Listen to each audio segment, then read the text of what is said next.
La fortune des Rougons de Émile Zola, 1870. Préface. Je veux expliquer comment une famille, un petit groupe d'êtres, se comporte dans une société, en s'épanouissant pour donner naissance à 10, à 20 individus qui paraissent, au premier coup d'œil, profondément dissemblables, mais que l'analyse montre intimement liés les uns aux autres. L'hérédité a ses lois, comme la pesanteur.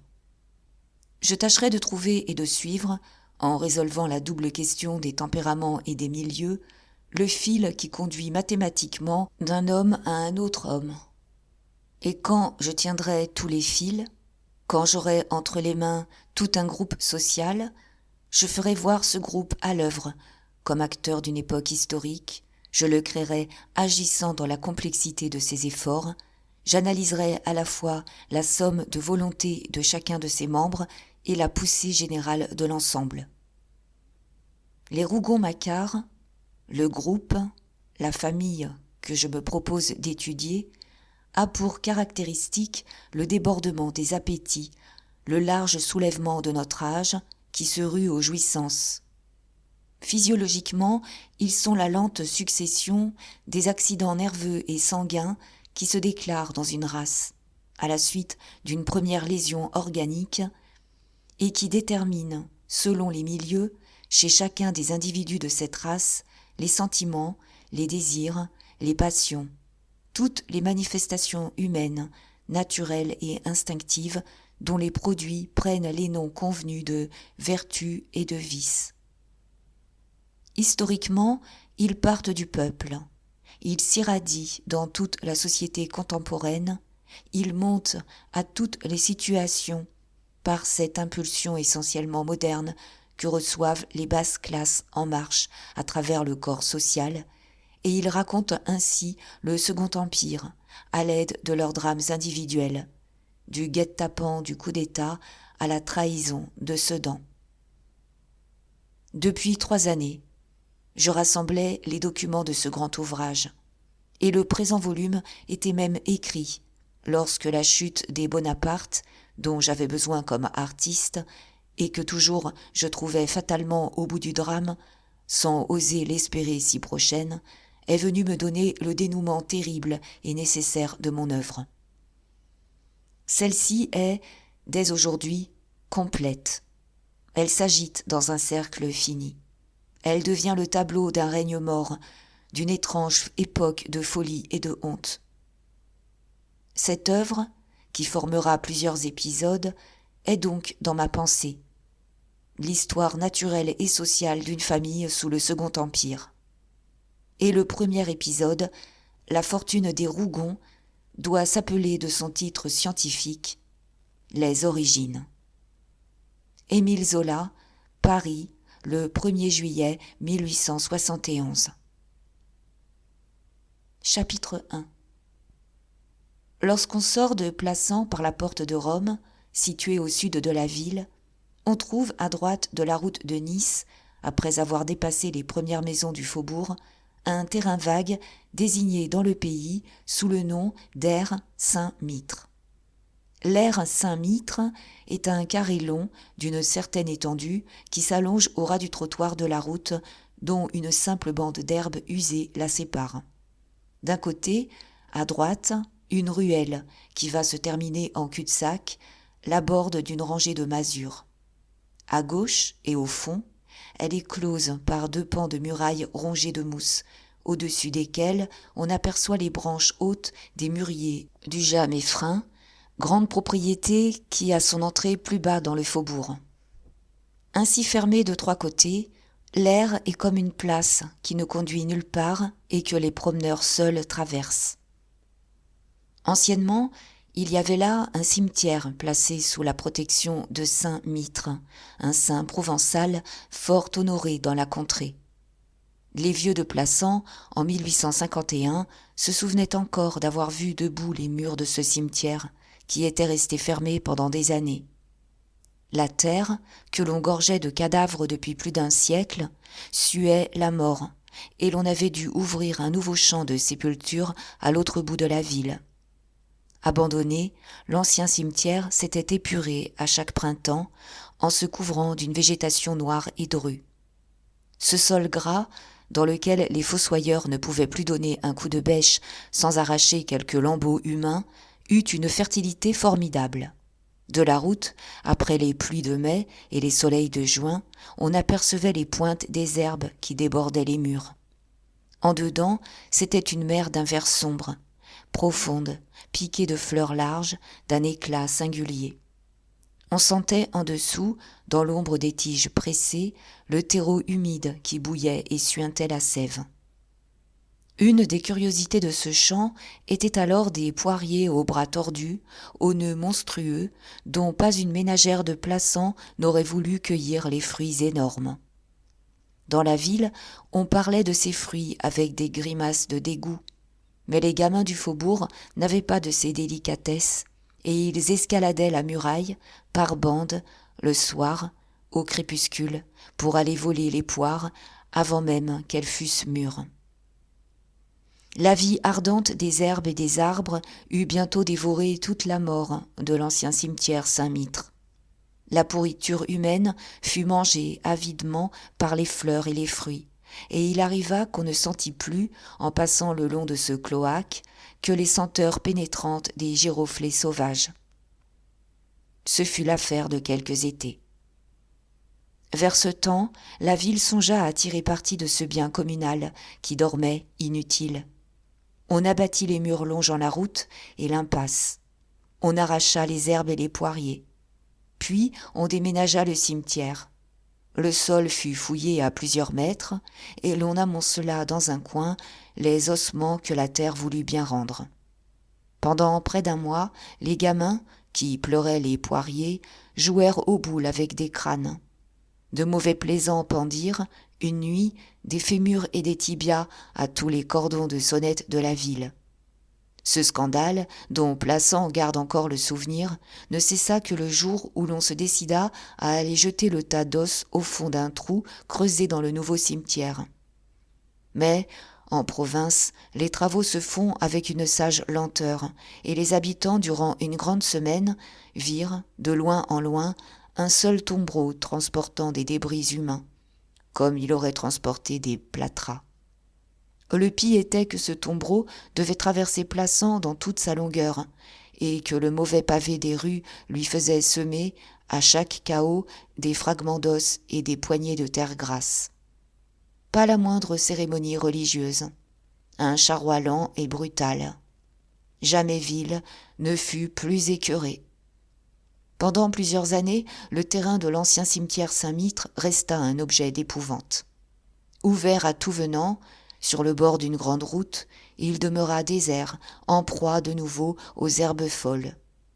La ville, qui comptait sans doute le vendre et y voir bâtir des maisons, ne dut pas trouver d'acquéreur. Peut-être le souvenir du tas d'os et de ce tombereau allant et venant par les rues, seul avec le lourd entêtement d'un cauchemar, fit-il reculer les gens. Peut-être faut-il plutôt expliquer le fait par les paresses de la province, par cette répugnance qu'elle éprouve à détruire et à reconstruire. La vérité est que la ville garda le terrain et qu'elle finit même par oublier son désir de le vendre. Elle ne l'entoura seulement pas d'une palissade. Entra qui voulut. Et, peu à peu, les années aidant, on s'habitua à ce coin vide. On s'assit sur l'herbe des bords, on traversa le champ, on le peupla. Quand les pieds des promeneurs eurent usé le tapis d'herbe et que la terre battue fut devenue grise et dure, l'ancien cimetière eut quelque ressemblance avec une place publique mal nivelée. Pour mieux effacer tout souvenir répugnant, les habitants furent, à leur insu, conduits lentement à changer l'appellation du terrain. On se contenta de garder le nom du saint, dont on baptisa également le cul-de-sac qui se creuse dans un coin du champ. Il y eut l'aire Saint-Mitre et l'impasse Saint-Mitre. Ces faits datent de loin. Depuis plus de 30 ans, l'aire Saint-Mitre a une physionomie particulière. La ville, bien trop insouciante et endormie pour en tirer un bon parti, l'a louée, moyennant une faible somme, à des charrons du faubourg qui en ont fait un chantier de bois. Elle est encore aujourd'hui encombrée de poutres énormes, de 10 à 15 mètres de longueur, gisant çà et là, par tas, pareils à des faisceaux de hautes colonnes renversées sur le sol. Ces tas de poutres, ces sortes de mâts posés parallèlement et qui vont d'un bout du champ à l'autre, sont une continuelle joie pour les gamins. Des pièces de bois ayant glissé, le terrain se trouve, en certains endroits, complètement recouvert par une espèce de parquet aux feuilles arrondies sur lequel on n'arrive à marcher qu'avec des miracles d'équilibre. Tout le jour, des bandes d'enfants se livrent à cet exercice. On les voit sautant les gros madriers, suivant à la file les arêtes étroites, se traînant à califourchon, jeux variés qui se terminent généralement par des bousculades et des larmes. Ou bien ils s'assoient une douzaine, serrés les uns contre les autres, sur le bout mince d'une poutre élevée de quelques pieds au-dessus du sol, et ils se balancent pendant des heures. L'aire Saint-Mitre est ainsi devenu le lieu de récréation où tous les fonds de culotte des galopins du faubourg viennent s'user depuis plus d'un quart de siècle. Ce qui a achevé de donner à ce coin perdu un caractère étrange, c'est l'élection de domicile que, par un usage traditionnel, y font les bohémiens de passage. Dès qu'une de ces maisons roulantes, qui contiennent une tribu entière, arrive à Plassans, elle va se remiser au fond de l'aire Saint-Mitre. Aussi, la place n'est-elle jamais vide. Il y a toujours là quelques bandes aux allures singulières, quelques troupes d'hommes fauves et de femmes horriblement séchés, parmi lesquels on voit se rouler à terre des groupes de beaux enfants.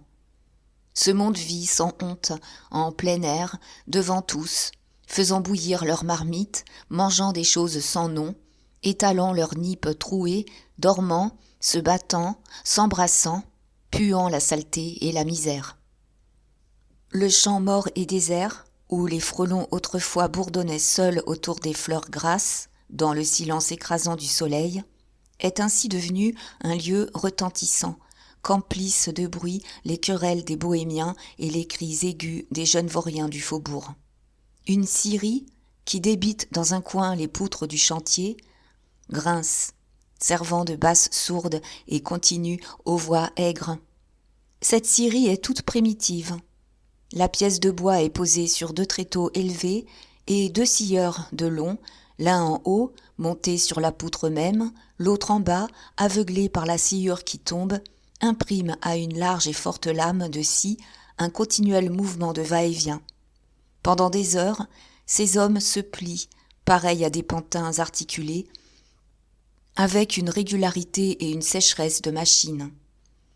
Le bois qu'ils débitent est rangé le long de la muraille du fond, par tas hauts de 2 ou 3 mètres, et méthodiquement construit, planche à planche, en forme de cube parfait. Ces sortes de meules carrées, qui restent souvent là plusieurs saisons, rongées d'herbe au ras du sol, sont un des charmes de l'aire Saint-Mitre. Elles ménagent des sentiers mystérieux, étroits et discrets, qui conduisent à une allée plus large, laissée entre l'état et la muraille. C'est un désert, une bande de verdure d'où l'on ne voit que des morceaux de ciel. Dans cette allée, dont les murs sont tendus de mousse et dont le sol semble couvert d'un tapis de haute laine, règne encore la végétation puissante et le silence frissonnant de l'ancien cimetière. On y sent courir ces souffles chauds et vagues des voluptés de la mort qui sortent des vieilles tombes chauffées par les grands soleils. Il n'y a pas, dans la campagne de Plassans, un endroit plus ému, plus vibrant de tiédeur, de solitude et d'amour. C'est là où il est exquis d'aimer. Lorsqu'on vida le cimetière, on dut entasser les ossements dans ce coin, car il n'est pas rare, encore aujourd'hui, en fouillant du pied l'herbe humide, d'y déterrer des fragments de crâne. Personne, d'ailleurs, ne songe plus aux morts qui ont dormi sous cette herbe. Dans le jour, les enfants seuls vont derrière les tas de bois lorsqu'ils jouent à cache-cache. L'allée verte reste vierge et ignorée. On ne voit que le chantier encombré de poutres et gris de poussière. Le matin et l'après-midi, quand le soleil est tiède, le terrain entier grouille et, au-dessus de toute cette turbulence, au-dessus des galopins, Jouant parmi les pièces de bois et des bohémiens attisant le feu sous leurs marmites, la silhouette sèche du scieur de long, monté sur sa poutre, se détache en plein ciel, allant et venant avec un mouvement régulier de balancier, comme pour régler la vie ardente et nouvelle qui a poussé dans cet ancien champ d'éternel repos. Il n'y a que les vieux, assis sur les poutres et se chauffant au soleil couchant, qui parfois parlent encore entre eux des eaux qu'ils ont vues jadis charriées dans les rues de Plassans par le tombereau légendaire. Lorsque la nuit tombe, l'air Saint-Mitre se vide, se creuse, pareil à un grand trou noir. Au fond, on n'aperçoit plus que la lueur mourante du feu des bohémiens. Par moments, des ombres disparaissent silencieusement dans la masse épaisse des ténèbres. L'hiver surtout, le lieu devient sinistre. Un dimanche soir, vers 7 heures, un jeune homme sortit doucement de l'impasse Saint-Mitre et, rasant les murs, s'engagea parmi les poutres du chantier. On était dans les premiers jours de décembre 1851. Il faisait un froid sec. La lune, pleine en ce moment, avait ses clartés aiguës particulières aux lunes d'hiver. Le chantier, cette nuit-là, ne se creusait pas sinistrement comme par les nuits pluvieuses. Éclairé de larges nappes de lumière blanche, il s'étendait dans le silence et l'immobilité du froid, avec une mélancolie douce. Le jeune homme s'arrêta quelques secondes sur le bord du champ, regardant devant lui d'un air de défiance. Il tenait, caché sous sa veste, la crosse d'un long fusil, dont le canon, baissé vers la terre, luisait au clair de lune. Serrant l'arme contre sa poitrine, il scruta attentivement du regard les carrés de ténèbres que les tas de planches jetaient au fond du terrain. Il y avait là, comme un damier blanc et noir de lumière et d'ombre, aux cases nettement coupées. Au milieu de l'air, sur un morceau du sol gris et nu, les tréteaux des scieurs de long se dessinaient allongés, étroits, bizarres, pareils à une monstrueuse figure géométrique tracée à l'encre sur du papier. Le reste du chantier, le parquet de poutres, n'était qu'un vaste lit où la clarté dormait, à peine striée de minces raies noires par les lignes d'ombre qui coulaient le long des gros madriers. Sous cette lune d'hiver, dans le silence glacé, ce flot de mâts couchés, immobiles, comme raidis de sommeil et de froid, rappelait les morts du vieux cimetière. Le jeune homme ne jeta sur cet espace vide qu'un rapide coup d'œil. Pas un être, pas un souffle, aucun péril d'être vu ni entendu. Les taches sombres du fond l'inquiétaient davantage. Cependant, après un court examen, il se hasarda et il traversa rapidement le chantier. Dès qu'il se sentit à couvert, il ralentit sa marche. Il était alors dans l'allée verte qui longe la muraille derrière les planches. Là, il n'entendit même plus le bruit de ses pas. L'herbe gelée craquait à peine sous ses pieds. Un sentiment de bien-être parut s'emparer de lui. Il devait aimer ce lieu, ni craindre aucun danger, ni rien venir chercher que de doux et de bon. Il cessa de cacher son fusil. L'allée s'allongeait, pareille à une tranchée d'ombre. De loin en loin, la lune, glissant entre deux tas de planches, coupait l'herbe d'une raie de lumière. Tout dormait, les ténèbres et les clartés, d'un sommeil profond, doux et triste. Rien de comparable à la paix de ce sentier. Le jeune homme le suivit dans toute sa longueur. Au bout, à l'endroit où les murailles du jas Meffrin font un angle, il s'arrêta, prêtant l'oreille, comme pour écouter si quelque bruit ne venait pas de la propriété voisine. Puis, n'entendant rien, il se baissa, écarta une planche et cacha son fusil dans un tas de bois. Il y avait là, dans l'angle, une vieille pierre tombale oubliée lors du déménagement de l'ancien cimetière et qui, posée sur champ et un peu de biais, faisait une sorte de banc élevé. La pluie en avait émietté les bords, la mousse la rongeait lentement. On eût cependant pu lire encore, au clair de lune, ce fragment d'épitaphe gravé sur la face qui entrait en terre. Si, Giste, Marie, morte. Le temps avait effacé le reste. Quand il eut caché son fusil, le jeune homme, écoutant de nouveau et n'entendant toujours rien, se décida à monter sur la pierre. Le mur était bas, il posa les coudes sur le chaperon. Mais au-delà de la rangée de mûriers qui longe la muraille, il ne vit qu'une plaine de lumière. Les terres du Jas Méphren, plates et sans arbres, s'étendaient sous la lune comme une immense pièce de linge écru. À une centaine de mètres, l'habitation et les communs, habités par le Mégé, faisaient des taches d'un blanc plus éclatant. Le jeune homme regardait de ce côté avec inquiétude, lorsqu'une horloge de la ville se mit à sonner 7 heures, à coups graves et lents. Il compta les coups, puis il descendit de la pierre comme surpris et soulagé. Il s'assit sur le banc en homme qui consent à une longue attente. Il ne semblait même pas sentir le froid. Pendant près d'une demi-heure, il demeura immobile, les yeux fixés sur une masse d'ombre, songeur. Il s'était placé dans un coin noir. Mais, peu à peu, la lune qui montait le gagna et sa tête se trouva en pleine clarté. C'était un garçon à l'air vigoureux, dont la bouche fine et la peau encore délicate annonçaient la jeunesse. Il devait avoir 17 ans. Il était beau, d'une beauté caractéristique. Sa face, maigre et allongée, semblait creusée par le coup de pouce d'un sculpteur puissant. Le front montueux, les arcades sourcilières proéminentes, le nez en bec d'aigle, le menton fait d'un large méplat, les joues accusant les pommettes et coupées de plans fuyants, donnaient à la tête un relief d'une vigueur singulière. Avec l'âge, cette tête devait prendre un caractère osseux trop prononcé, une maigreur de chevalier errant. Mais, à cette heure de puberté, à peine couverte aux joues et au menton de poils follets, elle était corrigée dans sa rudesse par certaines mollesses charmantes, par certains coins de la physionomie restés vagues et enfantins. Les yeux, d'un noir tendre, encore noyés d'adolescence, mettaient aussi de la douceur dans ce masque énergique. Toutes les femmes n'auraient point aimé cet enfant, car il était loin d'être ce qu'on nomme un joli garçon. Mais l'ensemble de ses traits avait une vie si ardente et si sympathique, une telle beauté d'enthousiasme et de force, que les filles de sa province, ces filles brûlées du midi, devaient rêver de lui lorsqu'il venait à passer devant leur porte, par les chaudes soirées de juillet. Il songeait toujours, assis sur la pierre tombale, ne sentant pas les clartés de la lune qui coulaient maintenant le long de sa poitrine et de ses jambes. Il était de taille moyenne, légèrement trapu.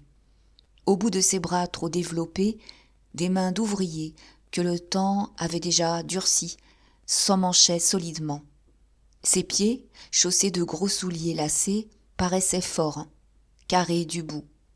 Par les attaches et les extrémités, par l'attitude alourdie des membres, il était peuple.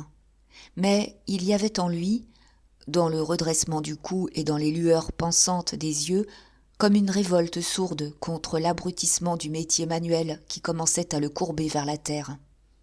Ce devait être une nature intelligente noyée au fond de la pesanteur de sa race et de sa classe, un de ces esprits tendres et exquis logés en pleine chair et qui souffrent de ne pouvoir sortir rayonnant de leur épaisse enveloppe.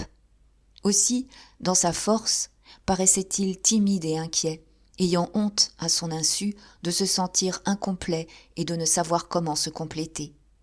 Brave enfant, dont les ignorances étaient devenues des enthousiasmes, cœur d'homme, servi par une raison de petit garçon, capable d'abandon comme une femme et de courage comme un héros. Ce soir-là, il était vêtu d'un pantalon et d'une veste de velours de coton verdâtre à petites côtes. Un chapeau de feutre mou, posé légèrement en arrière, lui jetait au front une raie d'ombre. Lorsque la demie sonna à l'horloge voisine, il fut tiré en sursaut de sa rêverie. En se voyant blanc de lumière, il regarda devant lui avec inquiétude. D'un mouvement brusque, il rentra dans le noir, mais il ne put retrouver le fil de sa rêverie. Il sentit alors que ses pieds et ses mains se glaçaient, et l'impatience le reprit. Il monta de nouveau, jeter un coup d'œil dans le Jas Méphren, toujours silencieux et vide. Puis, ne sachant plus comment tuer le temps, il redescendit, prit son fusil dans le tas de planches où il l'avait caché, et s'amusa à en faire jouer la batterie. Cette arme était une longue et lourde carabine, qui avait sans doute appartenu à quelque contrebandier. À l'épaisseur de la crosse et à la culasse puissante du canon, on reconnaissait un ancien fusil à pierre qu'un armurier du pays avait transformé en fusil à piston. On voit de ces carabines-là accrochées dans les fermes, au-dessus des cheminées. Le jeune homme caressait son arme avec amour. Il rabattit le chien à plus de 20 reprises, introduisit son petit doigt dans le canon, examina attentivement la crosse. Peu à peu, il s'anima d'un jeune enthousiasme auquel se mêlait quelque enfantillage. Il finit par mettre la carabine en joue, visant dans le vide, comme un conscrit qui fait l'exercice. 8 heures ne devaient pas tarder à sonner. Il gardait son arme en joue depuis une grande minute, lorsqu'une voix, légère comme un souffle, basse et haletante, vint du jamais frein. « Es-tu là, Silver ?» demanda la voix. Silver laissa tomber son fusil et, d'un bond, se trouva sur la pierre tombale. « Oui, oui, répondit-il, en étouffant également sa voix. « Attends, je vais t'aider. » Il n'avait pas encore tendu les bras qu'une tête de jeune fille apparut au-dessus de la muraille. L'enfant, avec une agilité singulière, s'était aidé du tronc d'un mûrier et avait grimpé comme une jeune chatte. À la certitude et à l'aisance de ses mouvements, on voyait que cet étrange chemin devait lui être familier. En un clin d'œil, elle se trouva assise sur le chaperon du mur.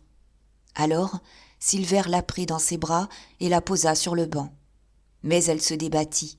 « Laisse donc, disait-elle avec un rire de gamine qui joue. « Laisse donc. Je sais bien descendre toute seule. » Puis, quand elle fut sur la pierre, « Tu m'attends depuis longtemps ? J'ai couru, je suis tout essoufflée. » Silver ne répondit pas. Il ne paraissait guère en train de rire. Il regardait l'enfant d'un air chagrin. Il s'assit à côté d'elle en disant « Je voulais te voir, Miette. Je t'aurais attendu toute la nuit. Je pars demain matin, au jour. » Miette venait d'apercevoir le fusil couché sur l'herbe. Elle devint grave, elle murmura. « Ah, c'est décidé. Voilà ton fusil. » Il y eut un silence. « Oui, » répondit Silver, d'une voix plus mal assurée encore. « C'est mon fusil.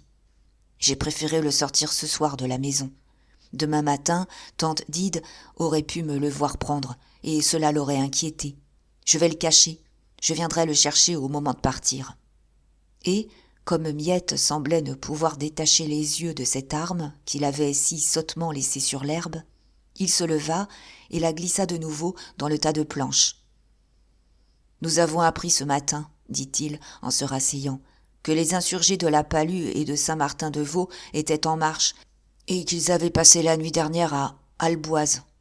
Il a été décidé que nous nous joindrions à eux. Cet après-midi, une partie des ouvriers de Plassans ont quitté la ville. Demain, ceux qui restent encore iront retrouver leurs frères. » Il prononça ce mot de frère avec une emphase juvénile. Puis, s'animant d'une voix plus vibrante, « La lutte devient inévitable, ajouta-t-il, mais le droit est de notre côté. Nous triompherons. » Miette écoutait Silver, regardant devant elle, fixement, sans voir. Quand il se tut, « C'est bien, » dit-elle simplement. Et, au bout d'un silence, « Tu m'avais averti. Cependant, j'espérais encore. Enfin, c'est décidé. » Ils ne purent trouver d'autres paroles.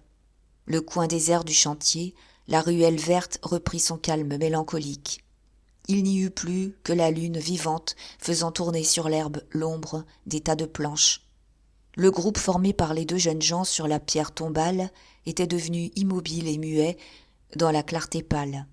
Silver avait passé le bras autour de la taille de Miette, et celle-ci s'était laissée aller contre son épaule.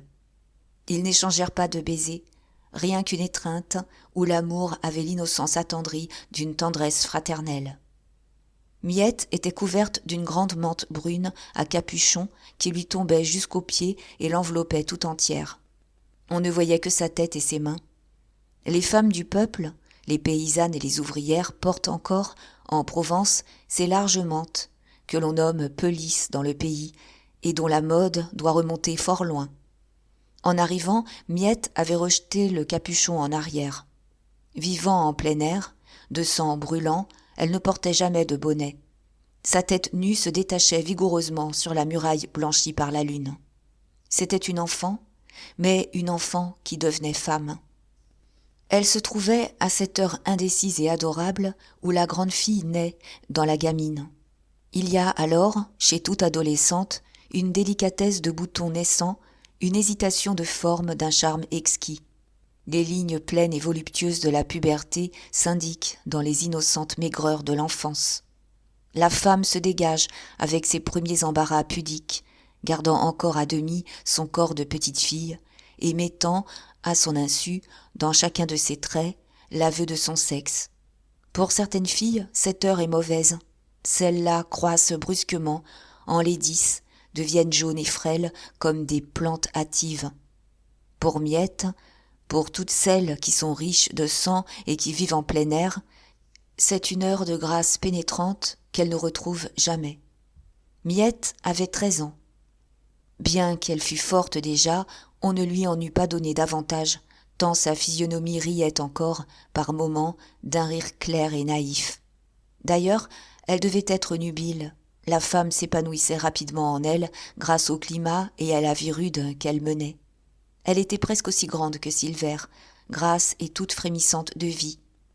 Comme son amie, elle n'avait pas la beauté de tout le monde. On ne l'eût pas trouvée laide, mais elle eût paru au moins étrange à beaucoup de jolis jeunes gens.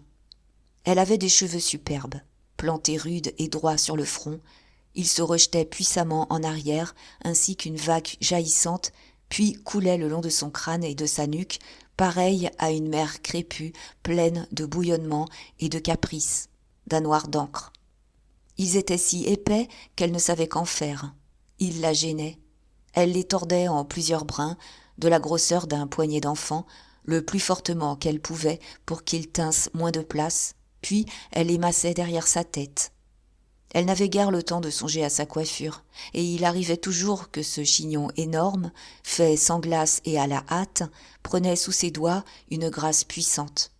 À la voir coiffée de ce casque vivant, de ce tas de cheveux frisés qui débordaient sur ses tempes et sur son cou comme une peau de bête, on comprenait pourquoi elle allait tête nue, sans jamais se soucier des pluies ni des gelées. Sous la ligne sombre des cheveux, le front, très bas, avait la forme et la couleur dorée d'un mince croissant de lune. Les yeux, gros, à fleur de tête, le nez court, large aux narines et relevé du bout, les lèvres, trop fortes et trop rouges, eussent paru autant de laideur, si on les eût examinées à part. Mais, pris dans la rondeur charmante de la face, vus dans le jeu ardent de la vie, ces détails du visage formaient un ensemble d'une étrange et saisissante beauté. Quand Miette riait, renversant la tête en arrière et la penchant mollement sur son épaule droite, elle ressemblait à la bacchante antique, avec sa gorge gonflée de gaieté sonore, ses joues arrondies comme celles d'un enfant, ses larges dents blanches, ses torsades de cheveux crépus que les éclats de sa joie agitaient sur sa nuque, ainsi qu'une couronne de pampres. Et pour retrouver en elle la Vierge, la petite fille de 13 ans, il fallait voir combien il y avait d'innocence dans ces rires gras et souples de femme faite. Il fallait surtout remarquer la délicatesse encore enfantine du menton et la pureté molle des tempes. Le visage de Miette, hâlé par le soleil, prenait sur certains jours des reflets d'ambre jaune. Un fin duvet noir mettait déjà au-dessus de sa lèvre supérieure une ombre légère. Le travail commençait à déformer ses petites mains courtes, qui auraient pu devenir, en restant paresseuses, d'adorables mains potelées de bourgeoises. Miette et Silver restèrent longtemps muets. Ils lisaient dans leurs pensées inquiètes. Et, à mesure qu'ils descendaient ensemble dans la crainte et l'inconnu du lendemain, ils se serraient d'une étreinte plus étroite. Ils s'entendaient jusqu'au cœur. Ils sentaient l'inutilité et la cruauté de toute plainte faite à voix haute. La jeune fille ne put cependant se contenir davantage. Elle étouffait. Elle dit en une phrase leur inquiétude à tous deux. « Tu reviendras, n'est-ce pas ?» balbutia-t-elle en se pendant au cou de Silver. Silver, sans répondre, la gorge serrée et craignant de pleurer comme elle, la baisa sur la joue, en frère qui ne trouve pas d'autre consolation. Ils se séparèrent, ils retombèrent dans leur silence. Au bout d'un instant, Miette frissonna. Elle ne s'appuyait plus contre l'épaule de Silver. Elle sentait son corps se glacer. La veille, elle n'eût pas frissonné de la sorte, au fond de cette allée déserte, sur cette pierre tombale où, depuis plusieurs saisons, ils vivaient si heureusement leur tendresse, dans la paix des vieux morts. « J'ai bien froid, » dit-elle, en remettant le capuchon de sa pelisse. « Veux-tu que nous marchions ?»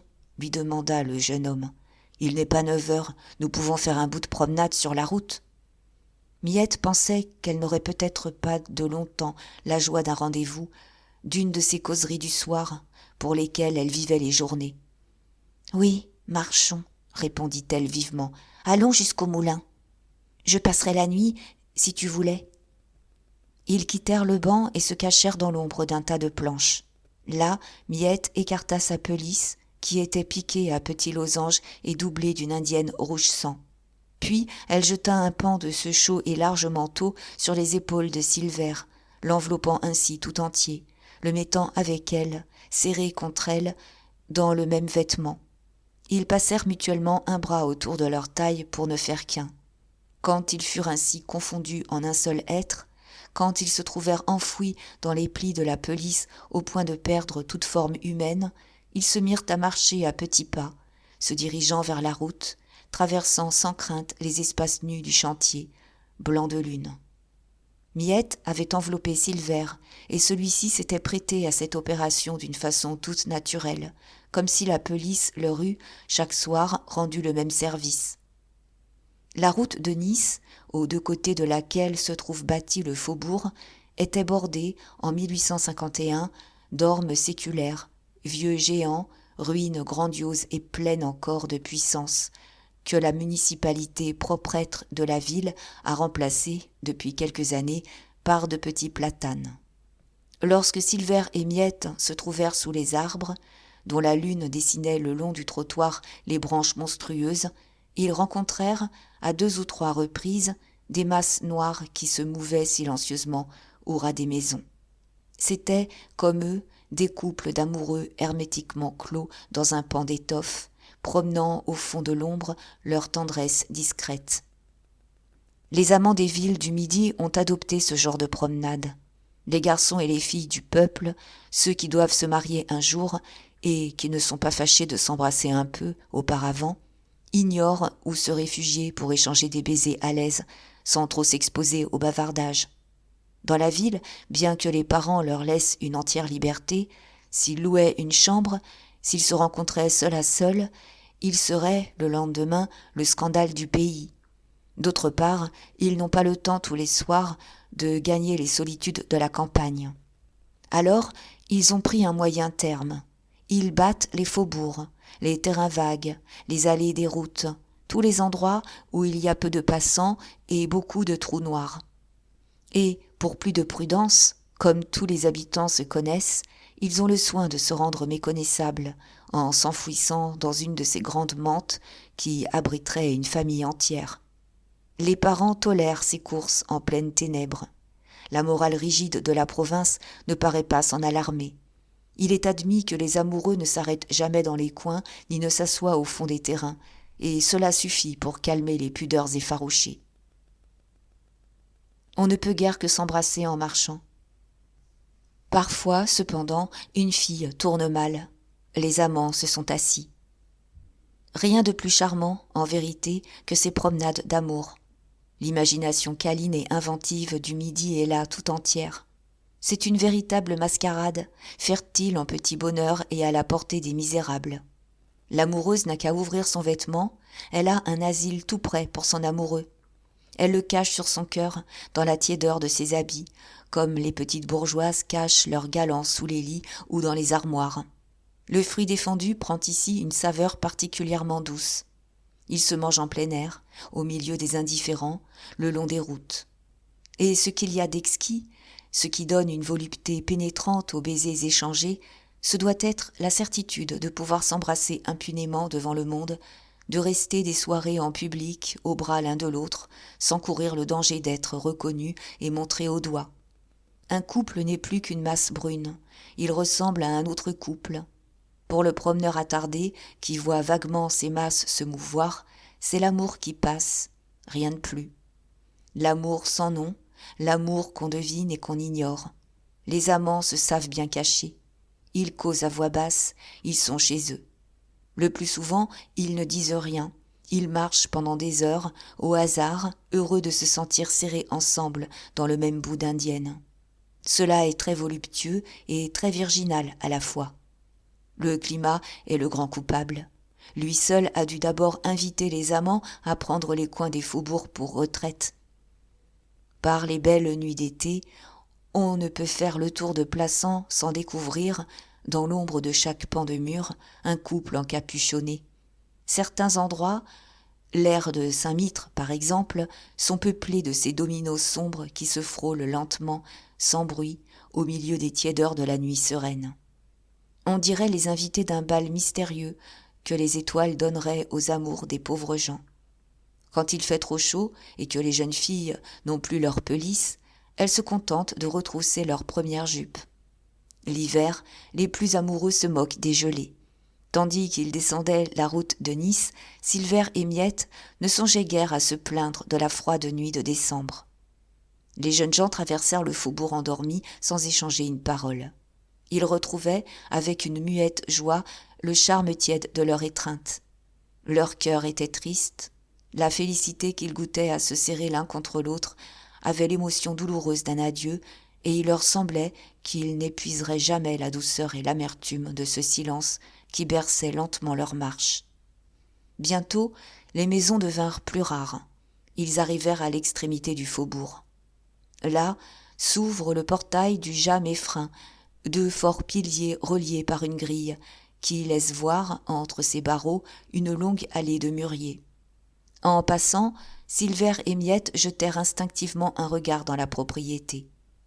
À partir du Jas Meffrin, la grande route descend par une pente douce jusqu'au fond d'une vallée qui sert de lit à une petite rivière, la Viorne, ruisseau l'été et torrent l'hiver.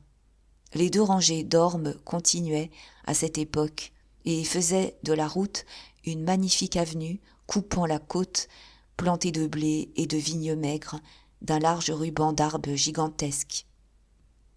Par cette nuit de décembre, sous la lune claire et froide, les champs fraîchement labourés s'étendaient aux deux abords du chemin, pareils à de vastes couches d'ouate grisâtres qui auraient amorti tous les bruits de l'air. Au loin, la voix sourde de la Viorne mettait seule un frisson dans l'immense paix de la campagne.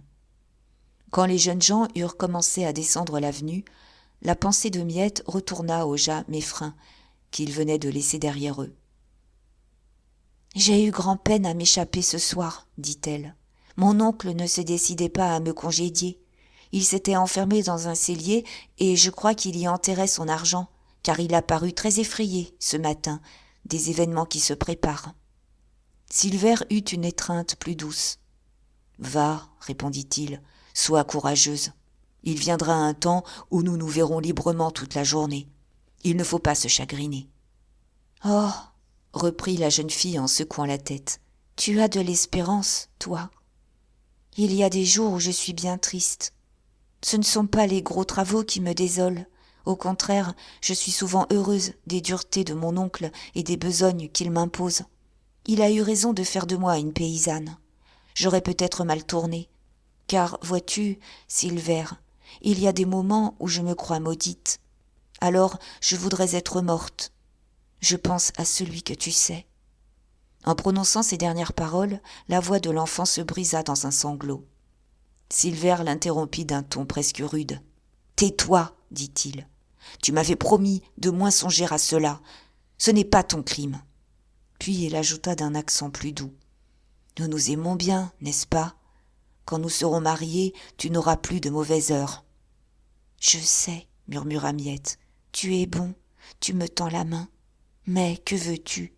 J'ai des craintes, je me sens des révoltes parfois.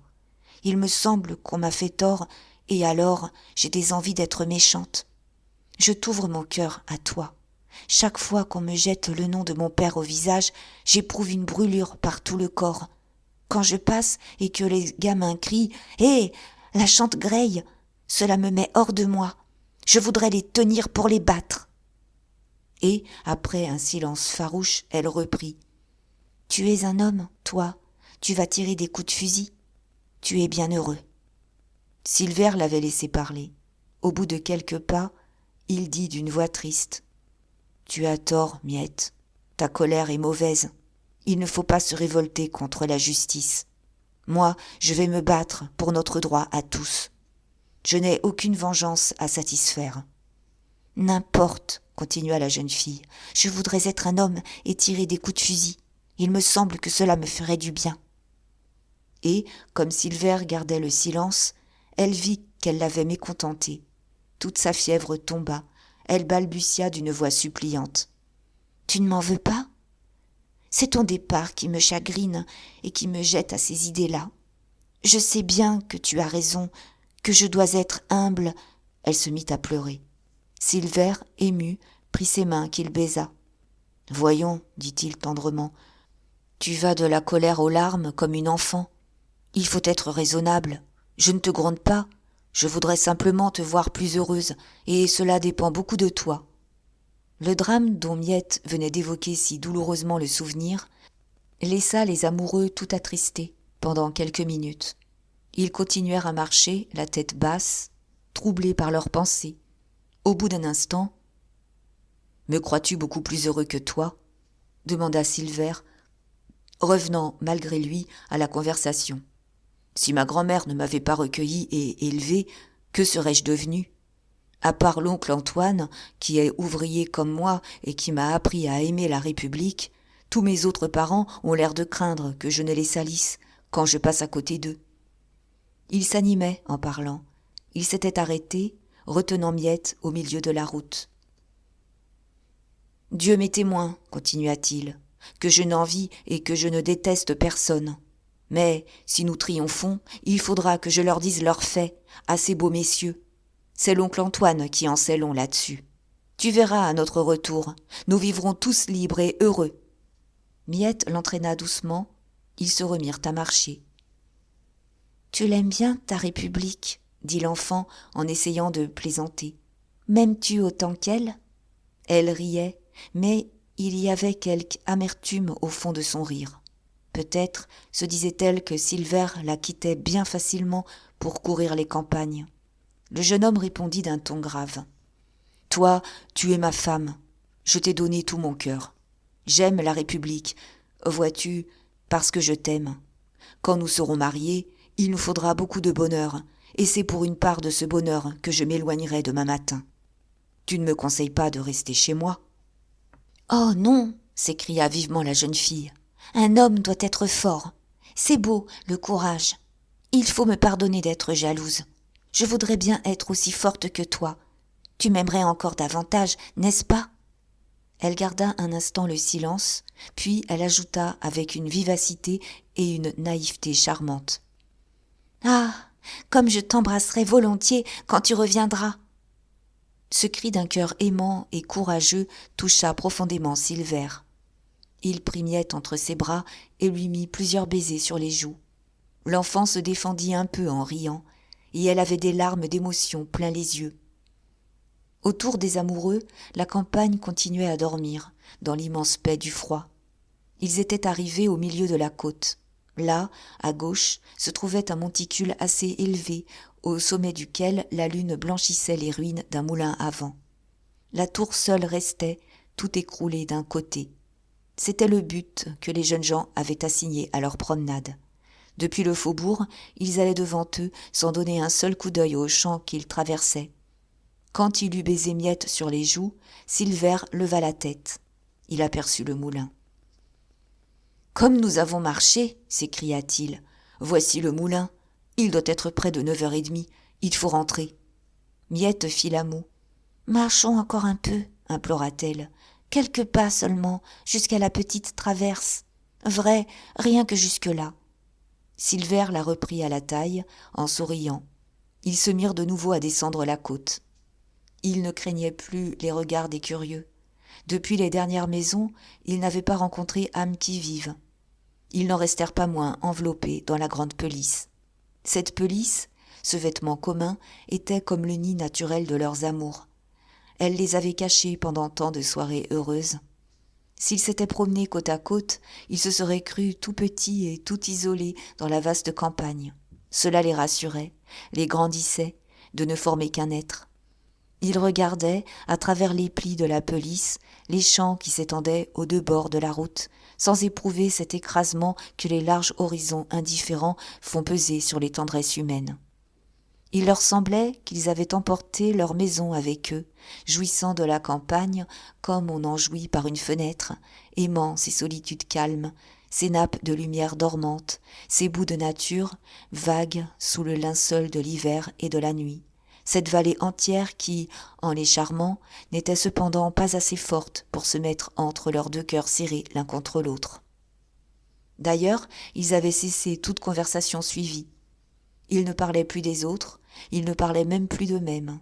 Ils étaient à la seule minute présente, échangeant un serrement de main, poussant une exclamation à la vue d'un coin de paysage, prononçant de rares paroles, sans trop s'entendre, comme assoupis par la tiédeur de leur corps. Silver oubliait ses enthousiasmes républicains. Miette ne songeait plus que son amoureux devait la quitter dans une heure, pour longtemps, pour toujours peut-être. Ainsi qu'au jour ordinaire, lorsqu'aucun adieu ne troublait la paix de leur rendez-vous, ils s'endormaient dans le ravissement de leur tendresse. Ils allaient toujours. Ils arrivèrent bientôt à la petite traverse dont Miette avait parlé, bout de ruelle qui s'enfonce dans la campagne, menant à un village bâti au bord de la Viorne. Mais ils ne s'arrêtèrent pas, ils continuèrent à descendre, en feignant de ne point voir ce sentier qu'ils s'étaient promis de ne point dépasser. Ce fut seulement quelques minutes plus loin que Silver murmura. « Il doit être bien tard. Tu vas te fatiguer. »« Non, je te jure, je ne suis pas lasse, » répondit la jeune fille. « Je marcherai bien comme cela pendant des lieues. » Puis elle ajouta d'une voix câline. « Veux-tu ? Nous allons descendre jusqu'au pré Sainte-Claire. Là, ce sera fini pour tout de bon. Nous rebrousserons chemin. » Silver, que la marche cadencée de l'enfant berçait, et qui sommeillait doucement, les yeux ouverts, ne fit aucune objection. Ils reprirent leur extase. Ils avançaient d'un pas ralenti, par crainte du moment où il leur faudrait remonter la côte. Tant qu'ils allaient devant eux, il leur semblait marcher à l'éternité de cette étreinte qui les liait l'un à l'autre. Le retour, c'était la séparation, l'adieu cruel. Peu à peu, la pente de la route devenait moins rapide. Le fond de la vallée est occupé par des prairies qui s'étendent jusqu'à la Viorne, coulant à l'autre bout, le long d'une suite de collines basses. Ces prairies, que des haies vives séparent du grand chemin, sont les prés Sainte-Claire. « Bah !» s'écria Silver à son tour, en apercevant les premières nappes d'herbe. « Nous irons bien jusqu'au pont. » Miette eut un frais éclat de rire. Elle prit le jeune homme par le cou et l'embrassa bruyamment. À l'endroit où commencent les haies, la longue avenue d'arbres se terminait alors par deux ormes, deux colosses plus gigantesques encore que les autres. Les terrains s'étendent au ras de la route, nus, pareils à une large bande de laine verte, jusqu'au saule et au bouleau de la rivière. Des derniers ormes au pont, il y avait, d'ailleurs, à peine 300 mètres. Les amoureux mirent un bon quart d'heure pour franchir cette distance. Enfin, malgré toute leur lenteur, ils se trouvèrent sur le pont. Ils s'arrêtèrent. Devant eux, la route de Nice montait le versant opposé de la vallée, mais ils ne pouvaient en voir qu'un bout assez court, car elle fait un coude brusque à un demi-kilomètre du pont et se perd entre des coteaux boisés.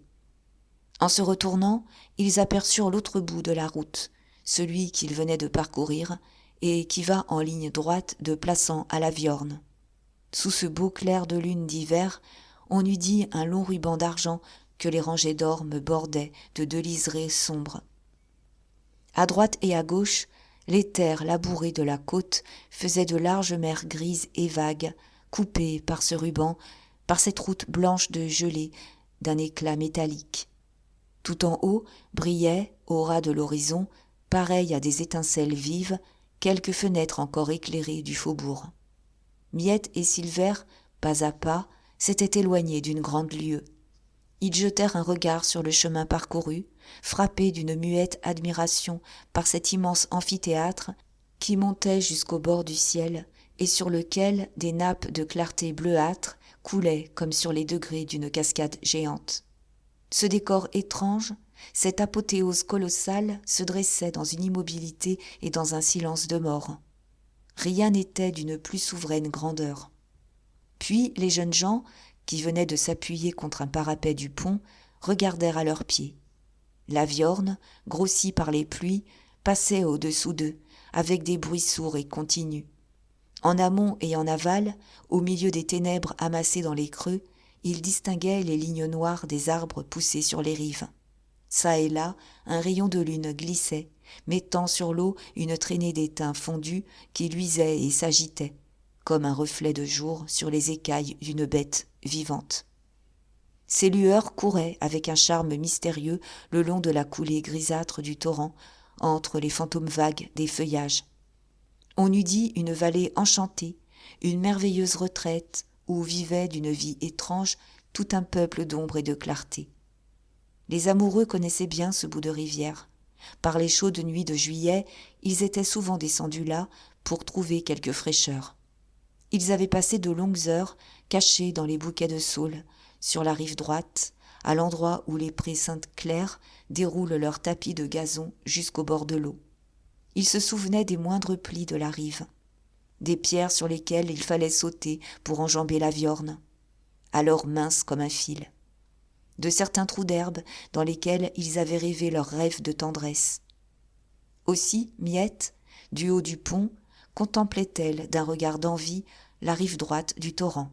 « S'il faisait plus chaud, soupira-t-elle, nous pourrions descendre, nous reposer un peu, avant de remonter la côte. » Puis, après un silence, les yeux toujours fixés sur les bords de la Viorne, « Regarde donc, Silver, reprit-elle, cette masse noire, là-bas, avant l'écluse.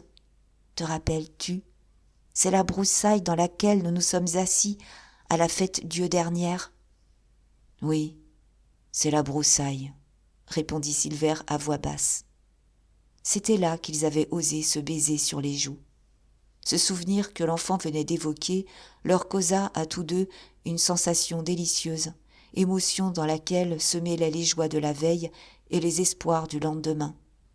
Ils virent, comme à la lueur d'un éclair, les bonnes soirées qu'ils avaient vécues ensemble, surtout cette soirée de la fête-Dieu dont ils se rappelaient les moindres détails, le grand ciel tiède, le frais des saules de la Viorne, les mots caressants de leur causerie. Et, en même temps, tandis que les choses du passé leur remontaient au cœur avec une saveur douce, ils crurent pénétrer l'inconnu de l'avenir, se voir au bras l'un de l'autre, ayant réalisé leurs rêves et se promenant dans la vie comme ils venaient de le faire sur la grande route, chaudement couverts d'une même pelisse. Alors, le ravissement les reprit, les yeux sur les yeux, se souriant, perdus au milieu des muettes clartés. Brusquement, Silver leva la tête. Il se débarrassa des plis de la pelisse. Il prêta l'oreille. Miette, surprise, l'imita, sans comprendre pourquoi il se séparait d'elle d'un geste si prompt. Depuis un instant, des bruits confus venaient de derrière les coteaux, au milieu desquels se perd la route de Nice. C'étaient comme les cahots éloignés d'un convoi de charrettes. La Viorne, d'ailleurs, couvrait de son grondement ces bruits encore indistincts. Mais peu à peu, ils s'accentuèrent, ils devinrent pareils au piétinement d'une armée en marche. Puis, on distingua, dans ce roulement continu et croissant, des brouhahas de foule, d'étranges souffles d'ouragan cadencés et rythmiques. On aurait dit les coups de foudre d'un orage qui s'avançait rapidement, troublant déjà de son approche l'air endormi. Silver écoutait, ne pouvant saisir ces voix de tempête que les coteaux empêchaient d'arriver nettement jusqu'à lui. Et, tout à coup, une masse noire apparut au coude de la route. La Marseillaise, chantée avec une furie vengeresse, éclata, formidable. « Ce sont eux !» s'écria Silver dans un élan de joie et d'enthousiasme. Il se mit à courir, montant la côte, entraînant Miette. Il y avait, à gauche de la route, un talus planté de chênes verts sur lequel il grimpa avec la jeune fille pour ne pas être emportés tous deux par le flot hurlant de la foule. Quand ils furent sur le talus, dans l'ombre des broussailles, l'enfant, un peu pâle, regarda tristement ces hommes dont les chants lointains avaient suffi pour arracher Silver de ses bras. Il lui sembla que la bande entière venait de se mettre entre elle et lui. Ils étaient si heureux, quelques minutes auparavant, si étroitement unis, si seuls, si perdus dans le grand silence et les clartés discrètes de la lune. Et maintenant, Silver, la tête tournée, ne paraissant même plus savoir qu'elle était là, n'avait de regard que pour ces inconnus qui l'appelaient du nom de frère. La bande descendait avec un élan superbe, irrésistible. Rien de plus terriblement grandiose que l'irruption de ces quelques milliers d'hommes dans la paix morte et glacée de l'horizon. La route, devenue torrent, roulait des flots vivants qui semblaient ne pas devoir s'épuiser. Toujours, au coude du chemin, se montraient de nouvelles masses noires, dont les chants enflaient de plus en plus la grande voix de cette tempête humaine. Quand les derniers bataillons apparurent, il y eut un éclat assourdissant. La Marseillaise emplit le ciel, comme soufflée par des bouches géantes dans de monstrueuses trompettes qui la jetaient, vibrantes, avec des sécheresses de cuivre, à tous les coins de la vallée. Et la campagne endormie s'éveilla en sursaut. Elle frissonna tout entière, ainsi qu'un tambour que frappent les baguettes. Elle retentit jusqu'aux entrailles, répétant par tous ses échos les notes ardentes du chant national. Alors, ce ne fut plus seulement la bande qui chanta. Des bouts de l'horizon, des rochers lointains, des pièces de terre labourées, des prairies, des bouquets d'arbres, des moindres broussailles, semblèrent sortir des voix humaines. Le large amphithéâtre qui monte de la rivière à Plassans, la cascade gigantesque sur laquelle coulaient les bleuâtres clartés de la lune, était comme couvert par un peuple invisible et innombrable acclamant les insurgés. Et, au fond des creux de la Viorne, le long des eaux rayées de mystérieux reflets d'étain fondu, il n'y avait pas un trou de ténèbres où des hommes cachés ne parussent reprendre chaque refrain avec une colère plus haute. La campagne, dans l'ébranlement de l'air et du sol, criait vengeance et liberté. Tant que la petite armée descendit la côte, le rugissement populaire roula ainsi par ondes sonores traversées de brusques éclats, secouant jusqu'aux pierres du chemin. Silver, blanc d'émotion, écoutait et regardait toujours. Les insurgés, qui marchaient en tête, traînant derrière eux cette longue coulée grouillante et mugissante, monstrueusement indistincte dans l'ombre, approchaient du pont à pas rapides. « Je croyais, murmura Miette, que vous ne deviez pas traverser Plassans. »« On aura modifié le plan de campagne, » répondit Silver. « Nous devions, en effet, nous porter sur le chef-lieu par la route de Toulon en prenant à gauche de Plassans et d'Orchères. Ils seront partis d'Alboise cet après-midi et auront passé aux Tulettes dans la soirée. » La tête de la colonne était arrivée devant les jeunes gens. Il régnait, dans la petite armée, plus d'ordre qu'on en aurait pu attendre d'une bande d'hommes indisciplinés. Les contingents de chaque ville, de chaque bourg, formaient des bataillons distincts qui marchaient à quelques pas les uns des autres. Ces bataillons paraissaient obéir à des chefs.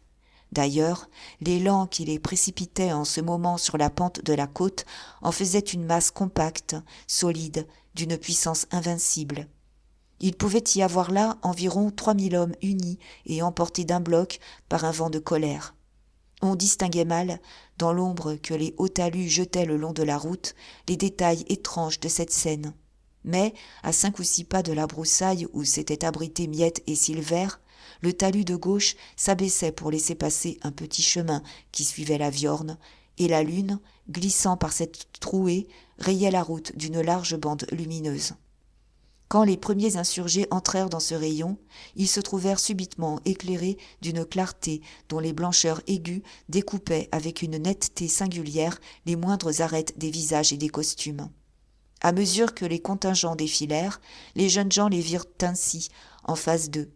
Farouches, sans cesse renaissants, surgirent brusquement des ténèbres.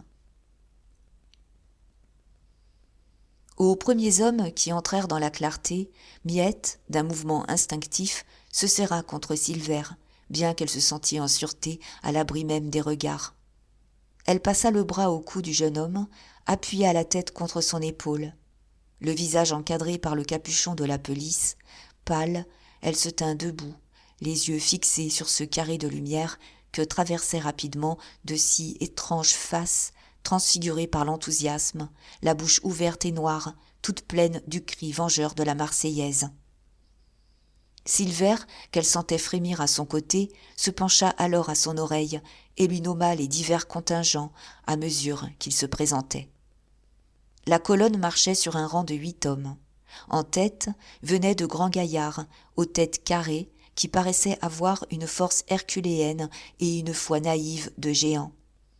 La République devait trouver en eux des défenseurs aveugles et intrépides.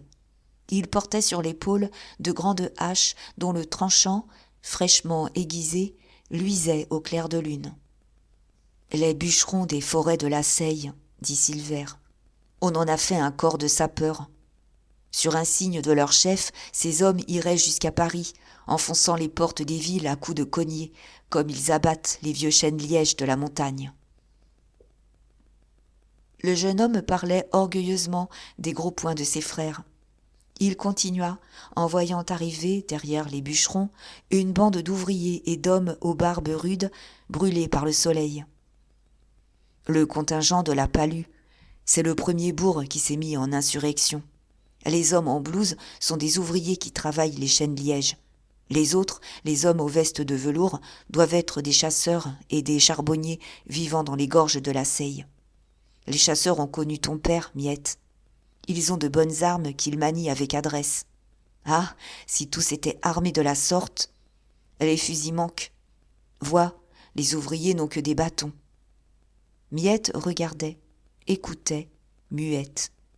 Quand Silver lui parla de son père, le sang lui monta violemment aux joues. Le visage brûlant, elle examina les chasseurs d'un air de colère et d'étrange sympathie. À partir de ce moment, elle parut peu à peu s'animer aux frissons de fièvre que les chants des insurgés lui apportaient. La colonne, qui venait de recommencer la Marseillaise, descendait toujours, comme fouettée par les souffles âpres du Mistral.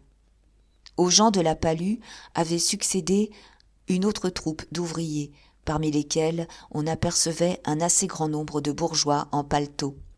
« Voici les hommes de Saint-Martin-de-Vaux, » reprit Silver. « Ce bourg s'est soulevé presque en même temps que la Palue. Les patrons se sont joints aux ouvriers. Il y a là des gens riches, Miette, des riches qui pourraient vivre tranquilles chez eux et qui vont risquer leur vie pour la défense de la liberté. Il faut aimer ces riches. Les armes manquent toujours, à peine quelques fusils de chasse.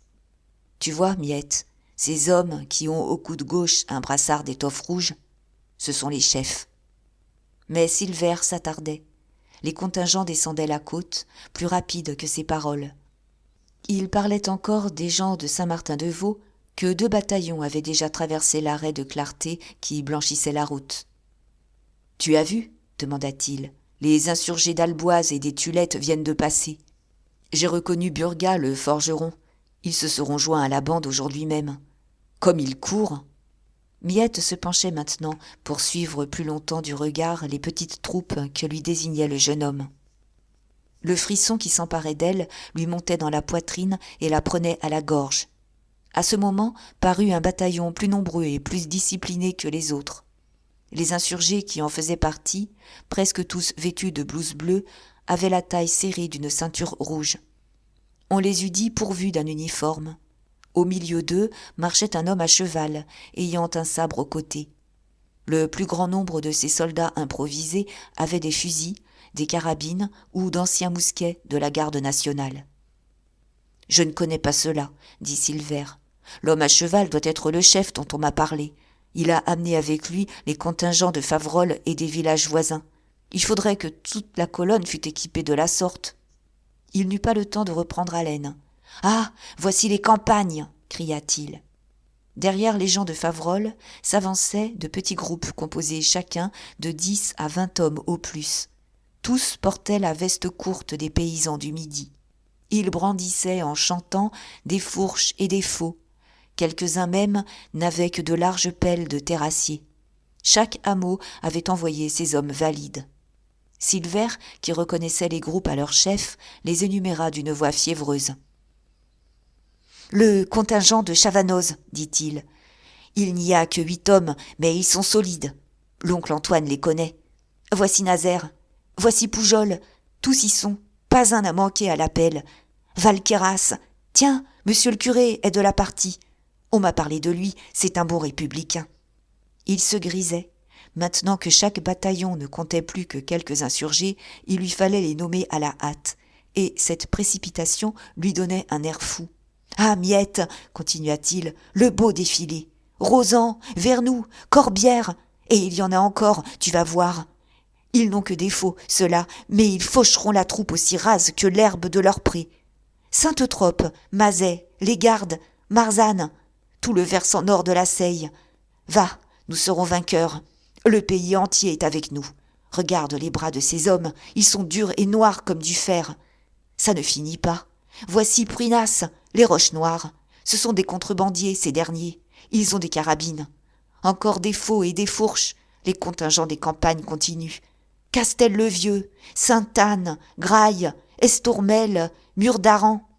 Et il acheva d'une voix étranglée par l'émotion, le dénombrement de ces hommes qu'un tourbillon semblait prendre et enlever à mesure qu'il les désignait.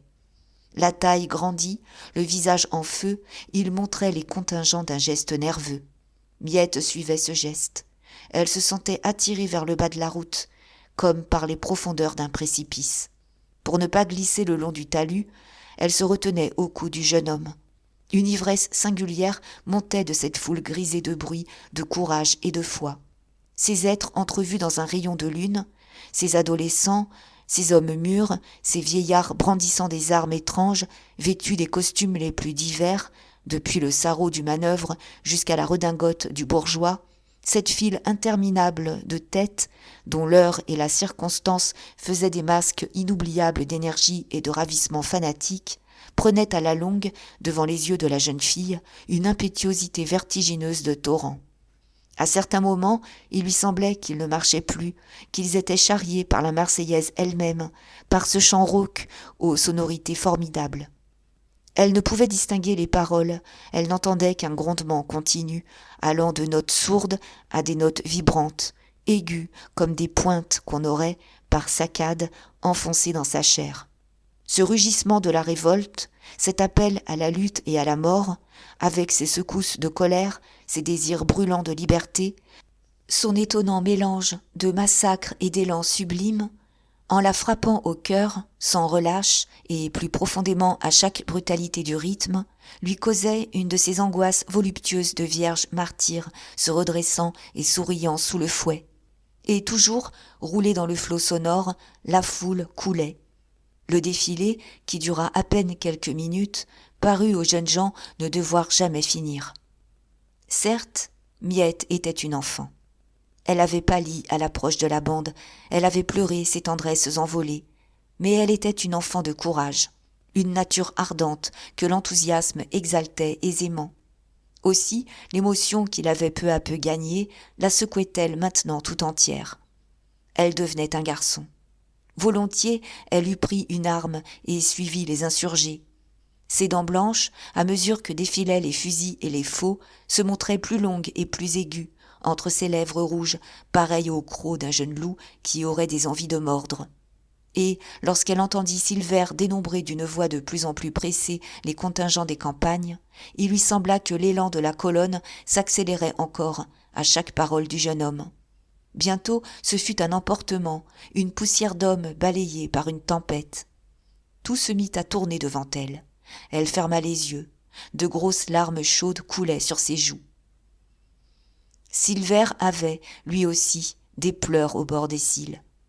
« Je ne vois pas les hommes qui ont quitté Plassans cet après-midi, » murmura-t-il. Il tâchait de distinguer le bout de la colonne, qui se trouvait encore dans l'ombre. Puis il cria avec une joie triomphante. « Ah, les voici! Ils ont le drapeau! On leur a confié le drapeau !» Alors il voulut sauter du talus pour aller rejoindre ses compagnons, mais à ce moment les insurgés s'arrêtèrent. Des ordres coururent le long de la colonne. La Marseillaise s'éteignit dans un dernier grondement, et l'on n'entendit plus que le murmure confus de la foule, encore toute vibrante. Silver, qui écoutait, put comprendre les ordres que les contingents se transmettaient et qui appelaient les gens de Plassans en tête de la bande. Comme chaque bataillon se rangeait au bord de la route pour laisser passer le drapeau, le jeune homme, entraînant Miette, se mit à remonter le talus. « Viens, lui dit-il, nous serons avant eux, de l'autre côté du pont. » Et quand ils furent en haut, dans les terres labourées, ils coururent jusqu'à un moulin dont l'écluse barre la rivière.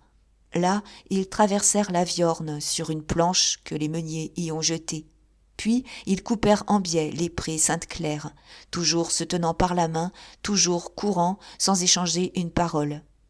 La colonne faisait, sur le grand chemin, une ligne sombre qu'ils suivirent le long des haies. Il y avait des trous dans les aubépines. Silver et Miette sautèrent sur la route par un de ces trous. Malgré le détour qu'ils venaient de faire, ils arrivèrent en même temps que les gens de Plassans. Silver échangea quelques poignées de main. On dut penser qu'il avait appris la marche nouvelle des insurgés et qu'il était venu à leur rencontre. Miette, dont le visage était caché à demi par le capuchon de la pelisse, fut regardée curieusement. « Hé, c'est la Chantegreil !» dit un homme du faubourg, « la nièce de Rébuffat, le mégé du Jaméfrin. »« D'où sors-tu donc, coureuse ?» cria une autre voix. Silver, gris d'enthousiasme, n'avait pas songé à la singulière figure que ferait son amoureuse devant les plaisanteries certaines des ouvriers. Miette, confuse, le regardait comme pour implorer aide et secours. Mais, avant même qu'il eût pu ouvrir les lèvres, une nouvelle voix s'éleva du groupe, disant avec brutalité « Son père est au bagne. Nous ne voulons pas avec nous la fille d'un voleur et d'un assassin. » Miette pâlit affreusement. « Vous mentez, » murmura-t-elle. « Si mon père a tué, il n'a pas volé. » Et, comme Silver serrait les poings, plus pâle et plus frémissant qu'elle, « Laisse, reprit-elle, ceci me regarde. » Puis, se retournant vers le groupe, elle répéta avec éclat. « Vous mentez! Vous mentez! Il n'a jamais pris un sou à personne. Vous le savez bien. Pourquoi l'insultez-vous quand il ne peut être là ?» Elle s'était redressée, superbe de colère. Sa nature ardente, à demi sauvage, paraissait accepter avec assez de calme l'accusation de meurtre. Mais l'accusation de vol l'exaspérait. On le savait, et c'est pourquoi la foule lui jetait souvent cette accusation à la face, par méchanceté bête. L'homme qui venait d'appeler son père voleur n'avait, d'ailleurs, répété que ce qu'il entendait dire depuis des années. Devant l'attitude violente de l'enfant, les ouvriers ricanèrent. Silver serrait toujours les poings. La chose allait mal tourner. Lorsqu'un chasseur de la Seille, qui s'était assis sur un tas de pierres, au bord de la route, en attendant qu'on se remît en marche, vint au secours de la jeune fille. « La petite a raison, dit-il. Chantegreil était un des nôtres. Je l'ai connu. Jamais on n'a bien vu clair dans son affaire. Moi, j'ai toujours cru à la vérité de ses déclarations devant les juges. Le gendarme qui l'a descendu, à la chasse, d'un coup de fusil, devait déjà le tenir lui-même au bout de sa carabine. On se défend, que voulez-vous? Mais Chantegreil était un honnête homme. Chantegreil n'a pas volé. » Comme il arrive en pareil cas, l'attestation de ce braconnier suffit pour que Miette trouvât des défenseurs. Plusieurs ouvriers voulurent avoir également connu Chantegreil. « Oui, c'est vrai, dirent-ils. Ce n'était pas un voleur. Il y a, à Plassans, des canailles qu'il faudrait envoyer au bagne à sa place. Chantegreil était notre frère. Allons, calme-toi, petite. » Jamais Miette n'avait entendu dire du bien de son père. On le traitait ordinairement devant elle de gueux, de scélérat, et voilà qu'elle rencontrait de braves cœurs qui avaient pour lui des paroles de pardon et qui le déclaraient un honnête homme. Alors elle fondit en larmes. Elle retrouva l'émotion que la Marseillaise avait fait monter à sa gorge. Elle chercha comment elle pourrait remercier ces hommes doux aux malheureux. Un moment, il lui vint l'idée de leur serrer la main à tous comme un garçon, mais son cœur trouva mieux. À côté d'elle se tenait debout l'insurgé qui portait le drapeau. Elle toucha la hampe du drapeau et, pour tout remerciement, elle dit d'une voix suppliante « Donnez-le-moi, je le porterai. » Les ouvriers, simples d'esprit, comprirent le côté naïvement sublime de ce remerciement. « C'est cela !» crièrent-ils. « La Chantegreil portera le drapeau. » Un bûcheron fit remarquer qu'elle se fatiguerait vite, qu'elle ne pourrait aller loin. « Oh, je suis forte !» dit-elle orgueilleusement en retroussant ses manches et en montrant ses bras ronds, aussi gros déjà que ceux d'une femme faite. Et, comme on lui tendait le drapeau, « Attendez !» reprit-elle. Elle retira vivement sa pelisse, qu'elle remit ensuite après l'avoir tournée du côté de la doublure rouge. Alors elle apparut dans la blanche clarté de la lune, drapée d'un large manteau de pourpre qui lui tombait jusqu'aux pieds. Le capuchon, arrêté sur le bord de son chignon, la coiffait d'une sorte de bonnet phrygien. Elle prit le drapeau, en serra la hampe contre sa poitrine et se tint droite dans les plis de cette bannière sanglante qui flottait derrière elle. Sa tête d'enfant exaltée, avec ses cheveux crépus, ses grands yeux humides, ses lèvres entr'ouvertes par un sourire, eut un élan d'énergique fierté en se levant à demi vers le ciel. À ce moment, elle fut la Vierge Liberté. Les insurgés éclatèrent en applaudissements. Ces méridionaux, à l'imagination vive, étaient saisis et enthousiasmés par la brusque apparition de cette grande fille toute rouge qui serrait si nerveusement leur drapeau sur son sein. Des cris partirent du groupe. « Bravo, la Chantegreil ! Vive la Chantegreil ! Elle restera avec nous, elle nous portera bonheur !» On l'eût acclamé longtemps si l'ordre de se remettre en marche n'était arrivé. Et, pendant que la colonne s'ébranlait, Miette pressa la main de Silver, qui venait de se placer à son côté, et lui murmura à l'oreille. « Tu entends ? Je resterai avec toi. Tu veux bien ?» Silver, sans répondre, lui rendit son étreinte. Il acceptait. Profondément ému, il était d'ailleurs incapable de ne pas se laisser aller au même enthousiasme que ses compagnons. Miette lui était apparue si belle, si grande, si sainte.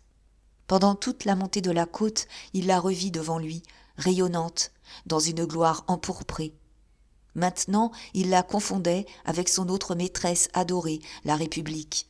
Il aurait voulu être arrivé, avoir son fusil sur l'épaule. Mais les insurgés montaient lentement. L'ordre était donné de faire le moins de bruit possible. La colonne s'avançait entre les deux rangées d'ormes, pareille à un serpent gigantesque dont chaque anneau aurait eu d'étranges frémissements. La nuit glacée de décembre avait repris son silence, et seule la Viorne paraissait gronder d'une voix plus haute. Dès les premières maisons du faubourg, Silver courut en avant pour aller chercher son fusil à l'air Saint-Mitre, qu'il retrouva endormi sous la lune. Quand il rejoignit les insurgés, ils étaient arrivés devant la porte de Rome. Miette se pencha et lui dit avec son sourire d'enfant : « Il me semble que je suis à la procession de la Fête-Dieu et que je porte la bannière de la Vierge.